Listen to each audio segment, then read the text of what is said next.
Hello everyone, I'm George from Ireland, and behind me is the wall of what was Marshalsea prison.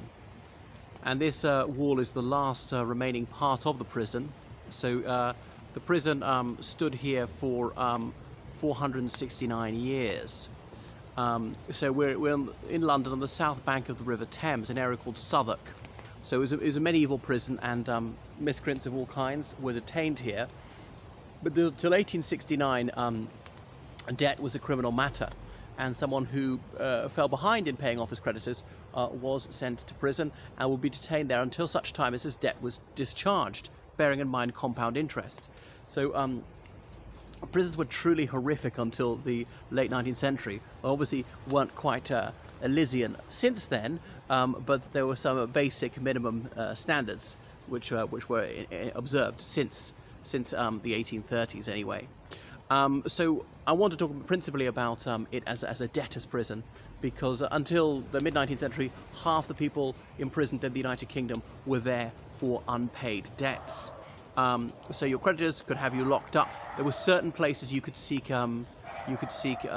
refuge. For example, the grounds of Holyrood House, an old medieval abbey, they were immune from arrest for debt there, and then you couldn't be arrested on a Sunday for debt, so some of the debtors would come out at that time.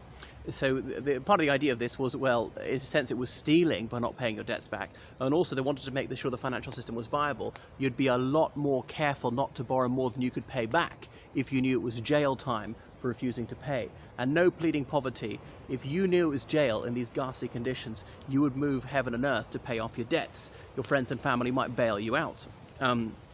So what were conditions like in prison? Well, that really depended on how much money you had. This is a bit like one of these Latin American countries for jail. So you could be at the master's side. If you could afford high prison fees, then you could live very well. These were run as profit-making enterprises until the 1830s, until Sir Robert Peel's reforms. A bit like, well, American prisons are profit-making these days, but they do tend to have equality amongst the prisoners, regardless of wealth, at least officially. So if you had the master's side, you could live quite well. You could have your own bedroom, and it was overwhelmingly men who were sent to prison. His wife and children could come and stay with him. They could come and go as much as he liked. He could even pay for parole to be allowed out for the day, to earn money, maybe even allowed out overnight, and could bring his own furniture, no prison uniforms, have any food he wanted, just so long as he didn't properly escape. Whereas then you could be the common side when you couldn't afford this and you're treated worse, and the less money you're treated, the worse you were treated. And some of the prison officers were total sadists, could torture prisoners just for the hell of it, torture them until they're getting more money, using the thumb screws or whatever, chaining them up permanently, chaining them to the floor in certain positions, not opening the door of the cell for weeks. And obviously the whole place reeked. I mean, cities stank in general, because we didn't have proper sewage, or the Thames even clogged up in the great stink of the 1860s. So people having to relieve themselves into buckets, and how often this was changed, how often it was thrown out, that rather depended on how much money you could afford to pay the guards, the warders, or whatever you want to call them. So you could get anything in prison for the right amount of money, and there was no law against this, bringing prostitutes into prison, whatever you liked. So some people could carry on their trade from within prison.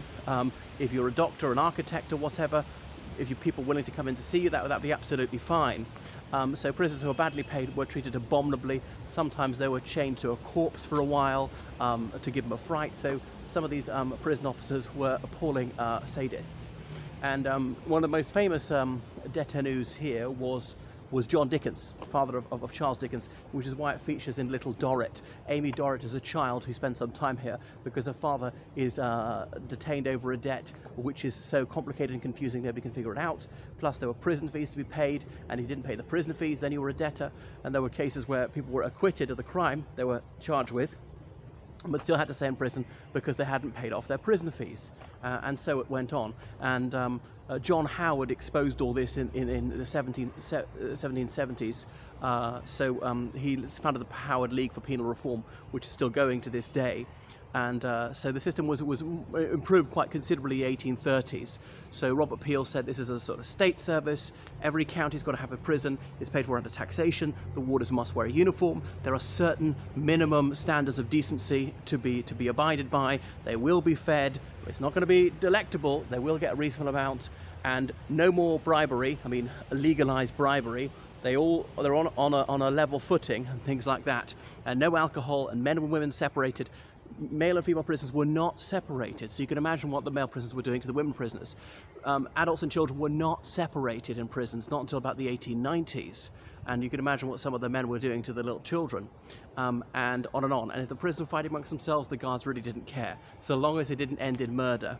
So prisoners often died of malnutrition, inadequate heating, and just the filthy conditions. So it really was appalling. So people were sometimes obviously transported to America, later on to Australia. But once you were there, it perhaps wasn't as bad. You weren't locked up permanently in filthy conditions. So that's a little bit about Marshalsea Prison. There's that scene in Little Dorrit, but not appreciated by Mark Twain. Because Mark Twain, who was born about when Dickens was at the height of his fame, and Mark Twain notoriously said that you'd have to have a heart of stone not to cry with laughter at what's supposedly some lachrymose scene in Little Dorrit. So Charles Dickens could come and go here when his father was in prison for debt, visit him. It was actually a debt to a baker which he couldn't pay off. Right, that's enough from me. Toodaloo.